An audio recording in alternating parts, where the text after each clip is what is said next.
日本酒と温泉の専門家ユニットジャパネスクイーンの温泉担当渡辺育子です。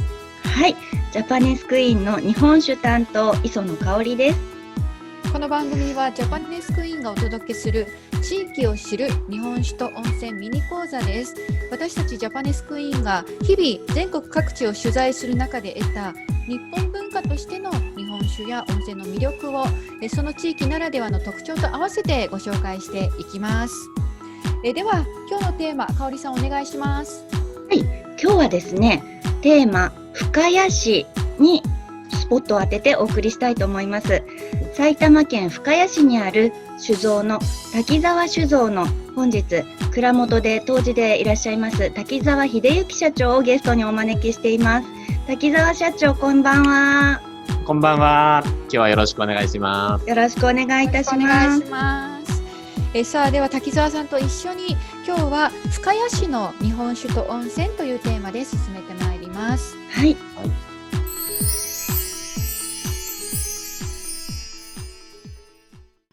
ではまず深谷市についてご紹介します。はい、実は私渡辺は、深谷生まれのねぎっ子です。そうなんですね。そうなんです。本当にねぎっ子って言うんですね。いや勝手にね、そう本当にね短い時間だったんですけど、はい、深谷で幼い頃過ごしまして、はい、もうとにかくネギが美味しかったっていうのはかなり強烈に覚えています。はい。ということで改めて深谷市についてご紹介を私の方からしていきますね。はい、お願いします。今日のタイトルは地域を知る日本酒と温泉ミニ講座、アットマークの深谷市です。深谷は埼玉県にあります。はい。東京からだとどれぐらいで深谷まで着くんですかね。そうですね。今湘南新宿ラインもできましたしね。上野東京ライン等もありまして、はい、快速ですと新宿からそうですね。大体、80分ぐらいでしょうかね。1時間ちょっとぐらいで。1時間ちょっとで着いちゃうんですね。はい、埼玉県の中でも一番北の利根川沿いに位置する深谷市です。深谷といえばさっきご紹介したように、この子ネギ耳にね背負ってますけど、ふっかちゃんというイメージキャラクターがいるように、ネギが有名です。ふっかちゃんはこれウサギなんですか？元は。あ、これ何ですか？これね、特になんか決まりはないようなんですけどね。謎の生き物。謎の生き物なんですけどね。なるほど。はい、ありがとうございます。すごく可愛いキャラですよね。で、はい、深谷といえばもう地元の方が誇りにしているある人物がいて、はい、それが、福沢諭吉さんじゃなくて、渋沢栄一さんなんですよ。もう滝沢さん、渋沢栄一といえば、はい、深谷といえば渋沢栄一ですよね。そうですね。渋沢栄一郎は近代経済の父としても知られておりまして、はい。現在のね、東京駅も深谷産のレンガでできてるんですけどね。そのレンガ工場を、深谷に作った人なんですね。はい。いろんな、今、名だたる企業ですね。王子製紙ですとかね。はい。あるいは、数々の、銀行も作りましたし、そして近代経済の父ではあり、またね、地方経済にもね、かなり貢献してくれた方なんですね。はい。あらゆる経済活動に関連するいろんな事業を手掛けていて、はい、その渋沢さんが、深谷に生まれて、生家が深谷にあるということで、深谷につながりのある、渋沢栄一っていうのがとても深谷市の方にとっては誇りにされているし、私も深谷に住んでる頃はもう渋沢栄一さんっていうのはすごく偉大な人だからっていうのをすごくね聞いて育ちました。ちょうど来年の大河ドラマがそうですね、渋沢栄一さんだとお聞きしてます。今すごく盛り上がってますよね。はい、そうですね。本当深谷市はですね、今ご紹介にありましたように、渋沢栄一郎が大河ドラマの主役になるということと、あとはね、先ほど福沢さんって話も出ましたけれども、はい、一万円札がね、福沢諭吉さんから今度渋沢栄一さんに変わりますのでね、そうしたですね、本当にまさに経済の父と言われる方が、一万円札の顔になるっていうのは、大変深谷の人にとってもね、私にとっても非常に喜ばしいことですね。素晴らしいタイミングですね。本当にね、大河ドラマとね、一万円札というね、非常にいいタイミングで決まったなと思っております。ますます深谷が発展して、皆さんもっともっと一万円札たくさん儲けられるようになるといいですね。そうですね。確かに新しい一万円札をね、そうそうたくさんねそう、じゃんじゃん、はい。入れられるように、はいねお目にかかりたいですね。本当ですね。そして深谷市にはもともと住んで生まれたところもあるし、いろんなゆかりの建物を見たり学べる場所が多いですよね。はい。本当に渋沢栄一関連のですね、施設はたくさんありまして、はい。それこそその記念館ですね、渋沢栄一記念館ですとか、まあ、ここには渋沢栄一王のアンドロイドもあるんですけどね。アンドロイド。はいはい。それと、あとは渋沢栄一の、まあ、生家ですね。育った家もありますので、まあ、こうしたところですね、まあ、今一部コロナで制限はされておりますけれども、まあ、基本的には公開されているところですので、まあ、ぜひですね、コロナが落ち着いたらお越しいただければ大変嬉しいかなと思っています。はい。そして渋沢栄一さんといえば、まあ、レンガ工場、先ほどご紹介ありました日本のレンガの工場を深谷に作った方ということで、深谷にはそのレンガ工場の跡も残されていて、そこはまだ、一部閉鎖されてますけれども、そこも見学できる場所がありますのでね、そうですね、渋沢栄一が関わったレンガ工場という意味でもぜひご覧いただきたいなと思っています。でそして、東京駅でその深谷のレンガが使われているんですけど、それをきっかけに多分深谷の駅の駅舎ってレンガになったんですよね、ずいぶん前にね。そうですね。今これはレンガ風な感じなんですかね。一部ですね、レンガも使われているんですけれども、はい、これ東京駅に倣ってですね、これ作られたのが今からもう30年ぐらい前でしょうかね。一部レンガも使われてまして、タイルも多いんですけれども、本当に東京駅をね、少し、小さくしたような、そんな感じの駅舎ですね。はい。すごく大きくて見応えのある駅舎ですよね。はい、もう地域の人にとってはですね、非常に馴染みのある場所ですね。そうですね。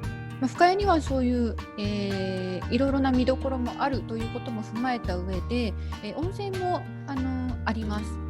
埼玉はもともと温泉天国でたくさんの温泉があるんですけど、深谷の温泉はというと、今出ている深谷花園温泉、それから国際寺天然温泉っていう温泉が大きく展開されてまして、これ花湯グループっていうんですかね、天然温泉をいくつも展開しているというところで、特に花園温泉の方は大人向けの落ち着いた感じのすごく豊かな自然の中に作られた温泉が大人気で、12歳以下が入れないんですけれども、とても人気があります。あと花湯はスパリゾートって熊谷の方にも新しい施設どんどん作っているので、そちらも結構人気が高くて、埼玉県に限らずいくつも施設を持っていて、結構今ぐんぐん伸びてる企業さんだと思うんですけれども、どうでしょう、滝沢社長はこちらは行かれたことはありますか？はい、そうですね、ここもそうですし、あと国際寺の方にある美肌の湯ですかね、同じグループが経営しているところなんですけれども、こちらの方がうちの会社からは場所が近いのでね、よく行きますね。はい、駅からも歩いて行けるし。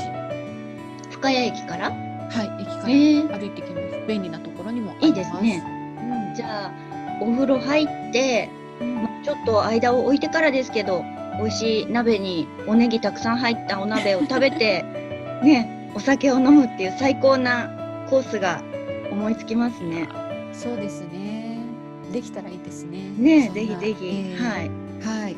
ということで、深谷市の中にも温泉があるぐらいなんですけど、埼玉県で見ると特に日帰り温泉施設が増えていて、ものすごくいい施設、人気のある施設が多いんですよね。なので私よく埼玉は東京もそうですけど、埼玉も温泉天国だって言って紹介する機会が多いんですが、同じように深谷に限らず、埼玉県全域で酒造さんもすごく数が多いというふうに、聞いています。ここからバトンタッチして香織さんに、酒造さんのご紹介をお願いします。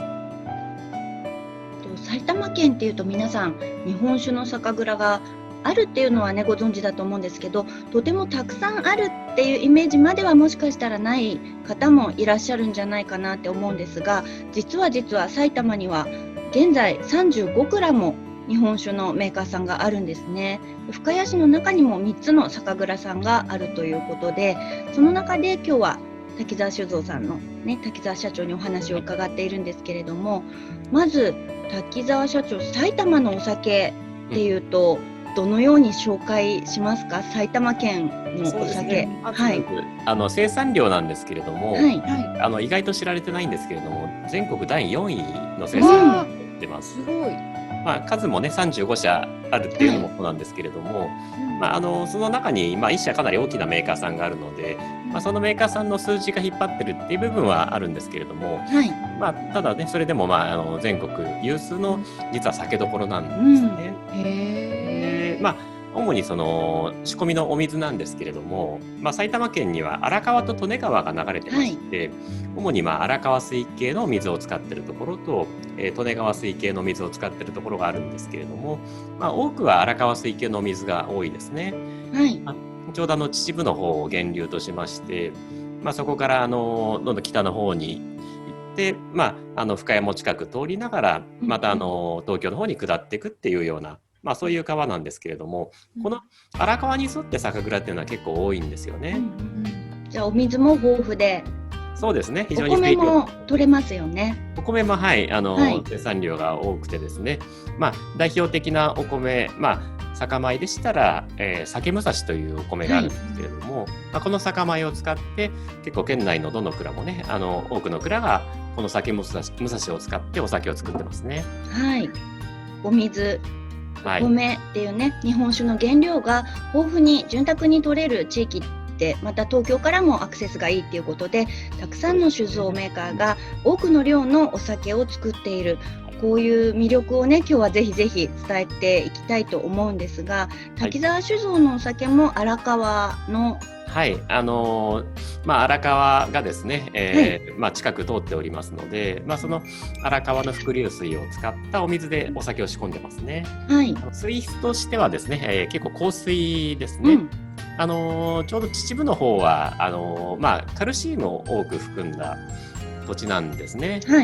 武甲山っていう山に与える費用ね、結構石灰質の山なんですけれども、そういった石灰質のカルシウムを、ふんだんに含んだお水ですね。カルシウムですとか、あるいはカリウムですね。こういった発酵を旺盛にするような成分のお水でですね、お酒を仕込んでますね。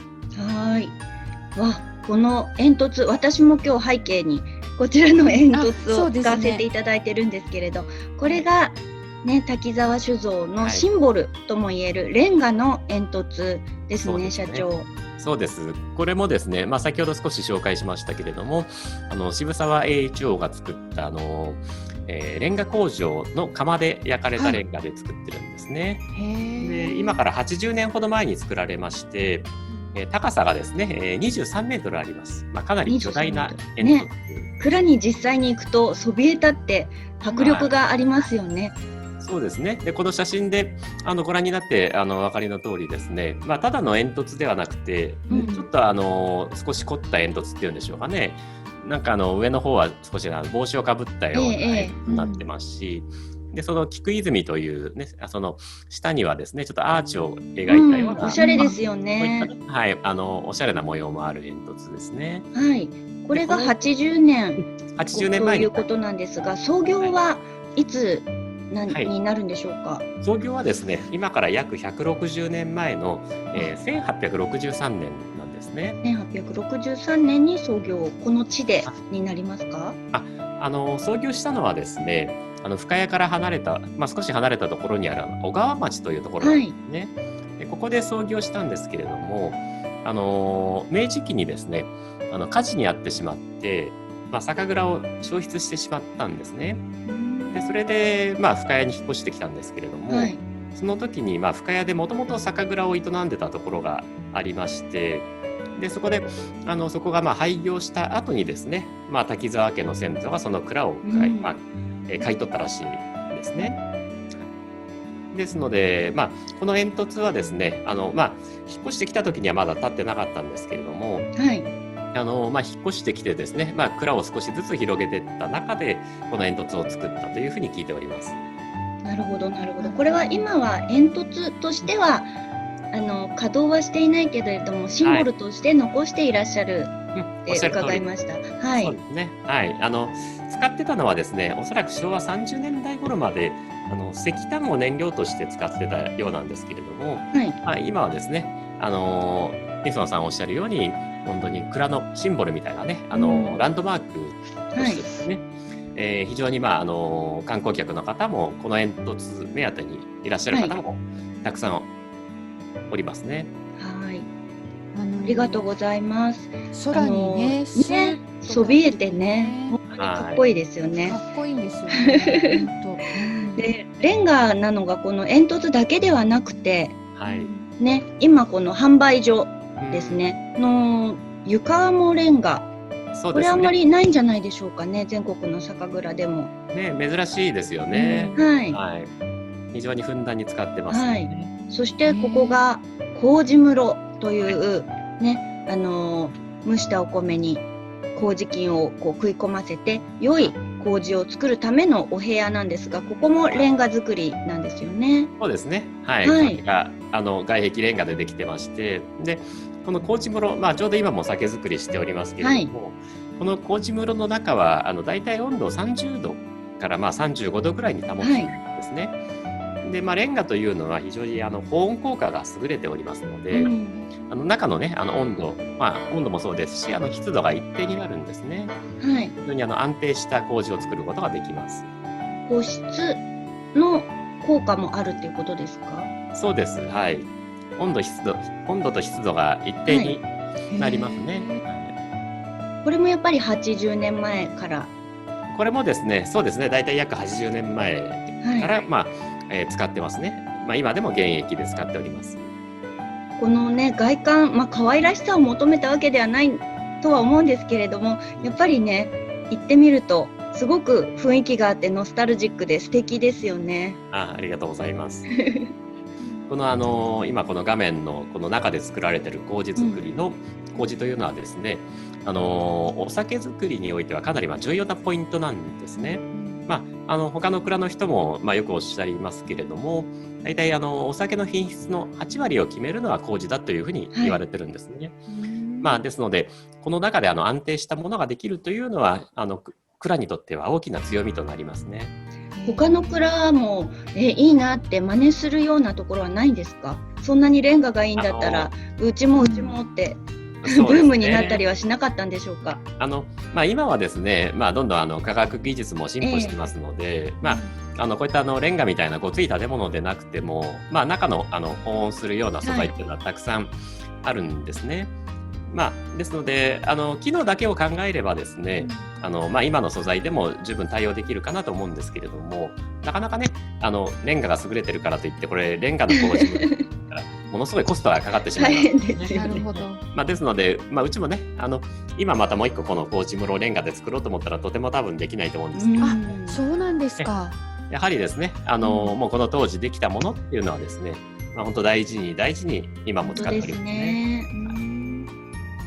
ありがとうございます。ありがとうございます。で、滝沢社長は蔵元のねでいらっしゃると同時にお酒造りの責任者である杜氏でもいらっしゃるんですよね。そうです。はい。社長としては何代目でいらっしゃいますか？蔵元としてはですね、6代目ですね。6代目。はい。そして杜氏になられたのはいつからになりますか？杜氏になったのはですね、2007年ですので、今から13年前ですね。ですので、今期で14作り目、当時としては14作り目ですね。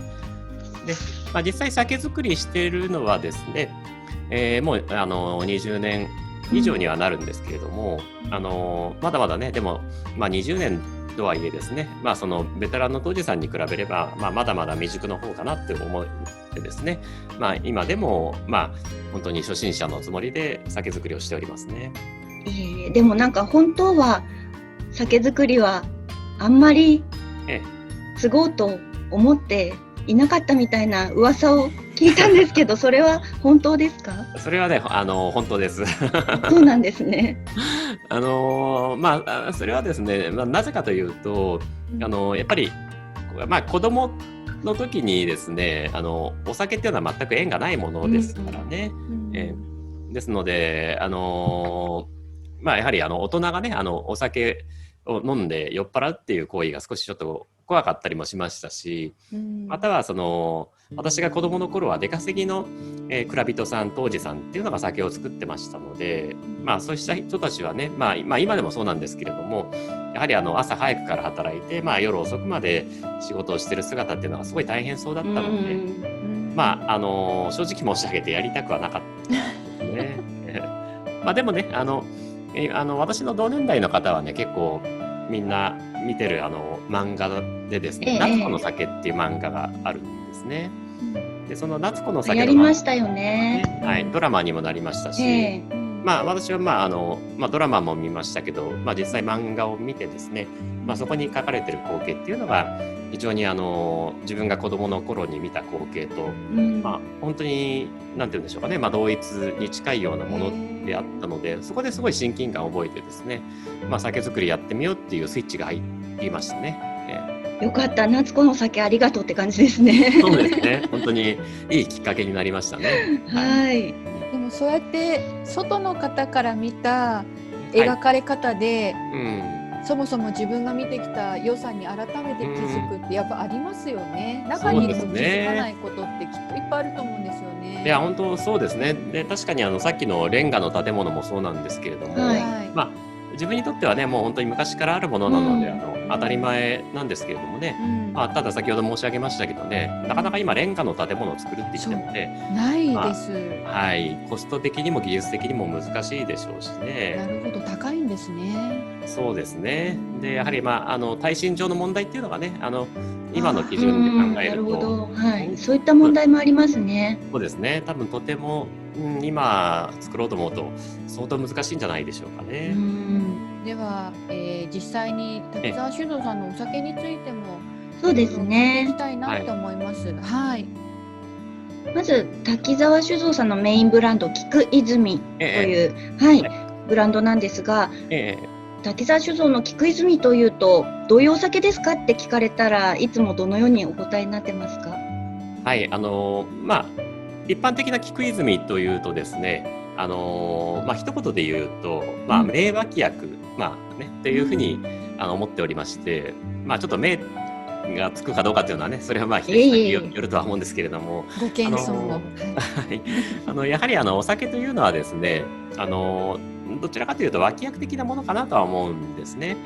料理が主役でですね、それを引き立てるのが、お酒であるかなと思っておりますし、で、さらに名脇役になればですね、主役である料理がより美味しくなると思いますので、そういったですね、脇役的なちょっとね少し光るような脇役的なお酒を作っていきたいなとは思ってますし、今でもそんないいお酒ができてるのかなとは思ってますね。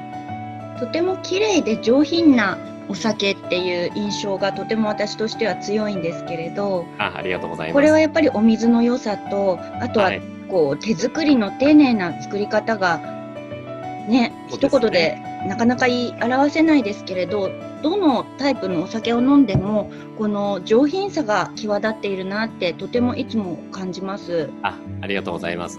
飲んでいただいて、ありがとうございます。飲みながらで失礼します。やっぱりこう実感がこもるかなと思って。ありがとうございます。本当にですね、今おっしゃっていただいた通りですね、そんなに個性は強くないかなとは思うんですけれども、どちらかというとすっきりした淡麗タイプですね。上品かどうかっていうのはね、難しい部分あるかもしれませんけれども、非常にですね、料理の、引き立てるようなですね、そういう綺麗なお酒かなとは思ってますね。そして昨今話題の泡酒協会に認定されているスパークリングもね、滝沢酒造といえば思い出される、頭に思い浮かべる方もどんどん増えてきてるんじゃないかなと思うんですけれども、スパークリングのお話少しお伺いしてもいいですか？はい、もちろんです。このまず一筋について開発秘話とか何かお話を伺えることがあればお願いします。はい、ありがとうございます。このですね、菊泉一筋というお酒ですね。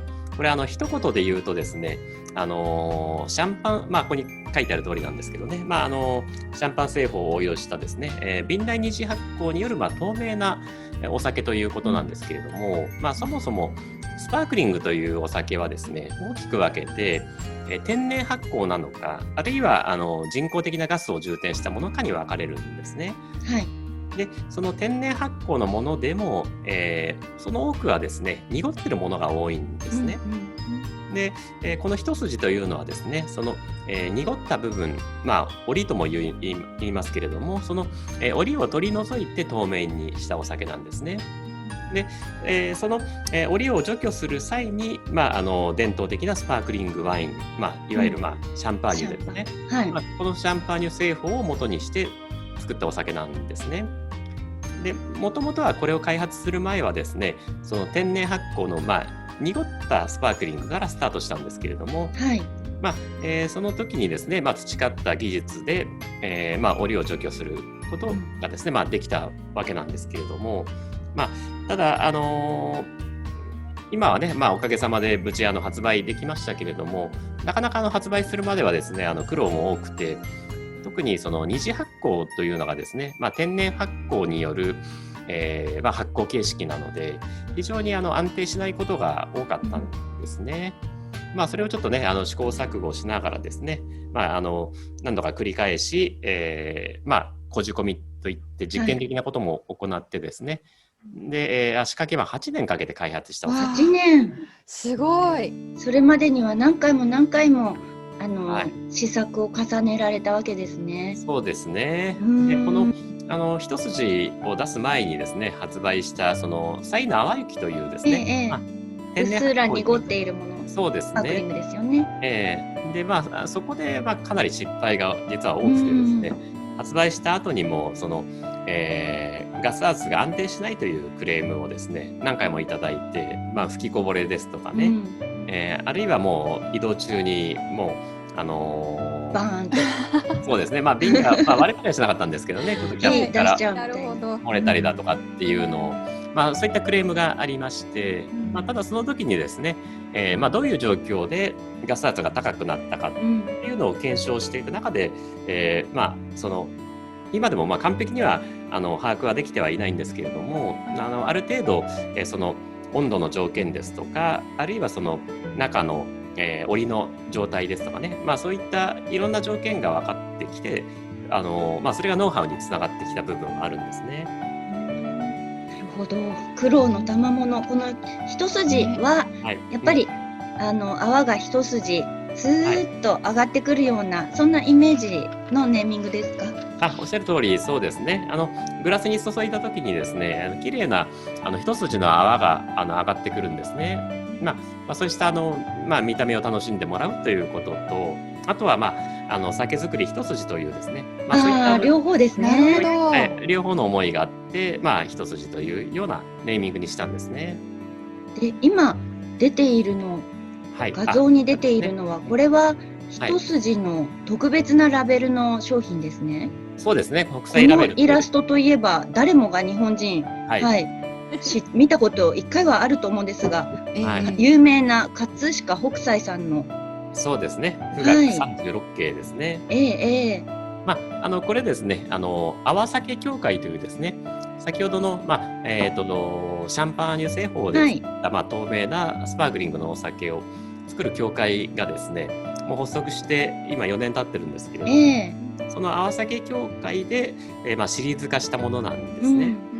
で、これ去年でしたっけ？2019年にこのみんなでいろんなラベルをね、使ってそれぞれの各社で商品化したっていう伺っていて、全部で今泡酒2020年11月現在何社登録されているんですか？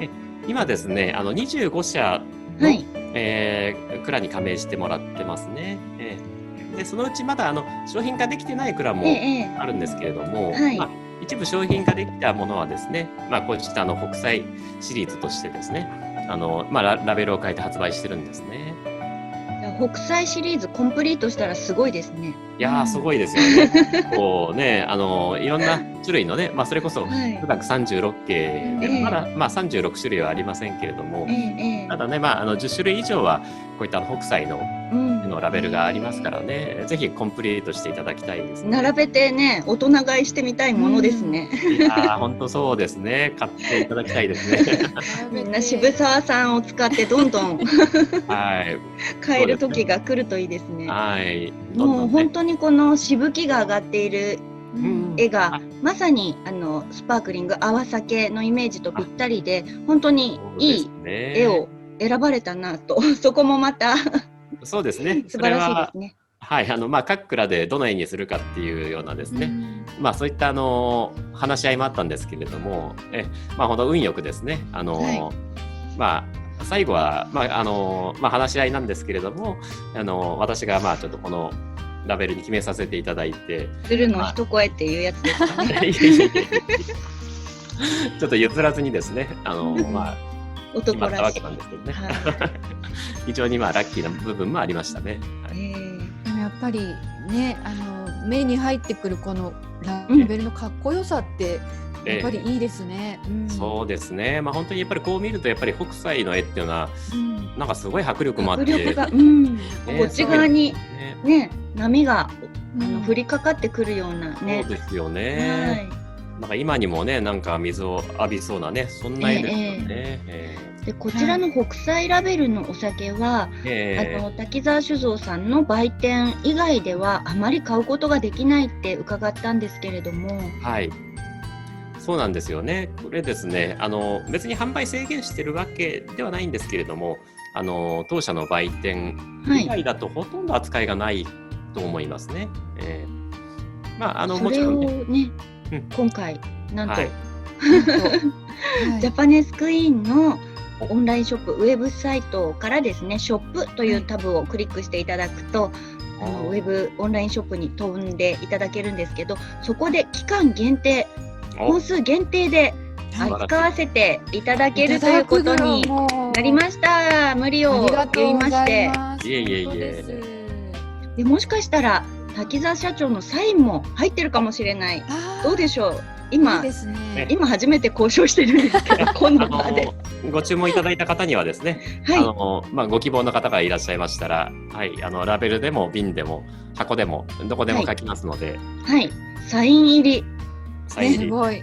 これはみんなもう買うしかないですね。そうですね。でもこれちょうどね、季節的にクリスマス前に届くような設定にしてるので、クリスマスのパーティーで話題にしてもらってもいいし、年またいでお年始のねプレゼントにお持ちいただいてもいいなと思っていて、そういうお祝い事にもぴったりですよね、これね。本当ですね。いいと思いますね。洋食にも和食にも合うスパークリングだと私は思いますので、クリスマスの洋食にも味わいとしてね、爽やかな酸味と甘さがあるシュワシュワのお酒ですので、洋食にももちろん合うし、で先ほど滝沢社長がおっしゃっていた通り、食のが主役でお酒は名脇役でありたいっていう、モットーですよね。なので和食にももちろんあとは華やかな気分のねを添えてくれるお酒だと思いますので、年末年始ぜひぜひここはちょっと特別なお酒で楽しんでいただけるとよろしいかと思います。和食でしたら天ぷらなどもね、少し油を使ったお料理にもよく合うと思いますので、シャキッと油っぽさを切ってくれて爽やかな後口にしてくれるようなイメージですかね。そうですね。椎茸の天ぷらとかですね、結構おすすめ。椎茸、そうなんですね。結構味わいが少しね、この一筋も少しクリーミーなところがありますのでね。ですのでなんて言うんでしょうかね、椎茸のまろやかさとかね。なるほど。えのきバター等もね。いいですね。よく合うと思いますね。バターを使った料理もいいですね。でこちら一筋と北斎ラベルは透明なスパークリングですけれども、ピンク色も実はあるんですよね、社長。そうなんです。実はですね、この一筋の第2弾として、ロゼタイプのスパークリングもね、これも開発したんですけれどもね、それはこのお酒ですね。はい。うん一筋の火っていうひらがなが大きくラベルに書かれている。そうですね。はい。ロゼというお酒なんですけれどもね。はい。まあ、ちょっと瓶がね、普通の、うんうんまあ、瓶からはちょっとピンク色は見はい。えないですけれど、ね本当に淡い、薄い、ね、上品なピンク色のそうですね。スパークリング。ちょうどラベルと同じような、うんそんな色をしてますね。へーはい。そんなようなね。はい。ピンクもいいですね。ね、紅白で送ったらさらにいいですね。はい。いいと思いますね。素敵。で、この一筋ロゼはですね、かなりまあ、甘みと酸味がやはり特徴なんですけれども、はい一筋よりも少しまあ甘さが、立ったお酒ですね。ですので、まあ、女性に特におすすめですね。本当にいちごのようなキュートな甘みと酸味、私いただいたことがあるんですけれども感じたので、ショートケーキにも合うんじゃないですかね。あ、合うと思いますいちごね。の、はい。はい、クリスマスの時にぜひぜひいちごのたくさん乗ったケーキとかタルトとか、そういったものとぜひぜひ一筋のロゼもおすすめです。なかなかピンク色の透明のスパークリングはまだ日本にないですよね。そうですね。いわゆるまあシャンパーニュ製法で、まあ、透明にしたロゼタイプのスパークリングっていうのは、はい、滝沢酒造が初めてだと思いますね。はい、あーすごい。本当に貴重なお酒を開発していただいて嬉しい限りですね。ありがとうございます。はい。まあ、ポイントとしては、この色をつけるというところが結構ポイントなんですけれども、まあもちろんこれも人工的につけた、ピンク色ではなくて、赤色酵母というですね、はい、もろみを赤く発色させる酵母を使って、まあ、作ったお酒なんですね。まあそれも、まあちょっと一工夫、二工夫、あるいは、もう一工夫ぐらい、いろんな工夫があってですね、完成したお酒なんですけれども、まあこれも、まあ一筋が開発できたから、まあ、このピンク色の、スパークリングもね、これも開発できたんですけれども、まあこれもでもやはりいろんな、改良しながら作ったお酒ですね。何年もかかっているわけですね、ピンクも。そうですね。はい。これもですね、色をいかにお酒の方に移行させるかっていうのが、まあ、これもポイントなんですけれどもね。ピンクも楽しみです。楽しみですね。誰か送ってくれないかな、うちに。それもいいですね。サンタさんに頼みましょうかね。なんか北斎は北斎でやっぱりかっこいいし、でもこうやって話聞くとピンクと飲み比べも楽しそうだなって思いますね。ぜひそうですね。まあ本当にこれ豪華な飲み比べになるでしょうね。そうですね。これピンクとセットも用意させていただいたりすることは可能ですか？もちろん、はい。じゃあぜひ北斎紅白セットね。紅白セット、はい。紅白セットの場合に、北斎でセットにするのか、通常バージョンでセットにするのか悩むところなんですけど。通常バージョンでよくないですか？紅白の場合はちょっとお値段的にも。まあね、ちょっと、いいお値段にはなってしまいますけどね。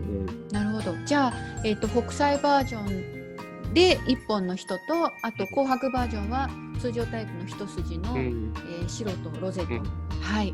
ということで、ぜひ、はい、ラインナップさせていただきます。はい、早い者勝ちですよ。全部サイン書いていただけますからね。それも貴重、開けられなくなっちゃう。ぜひ年末の忙しいところにサインで1日かかっちゃうかもしれないですけど大丈夫ですか？もうそれだけでご注文くれば大丈夫ですね。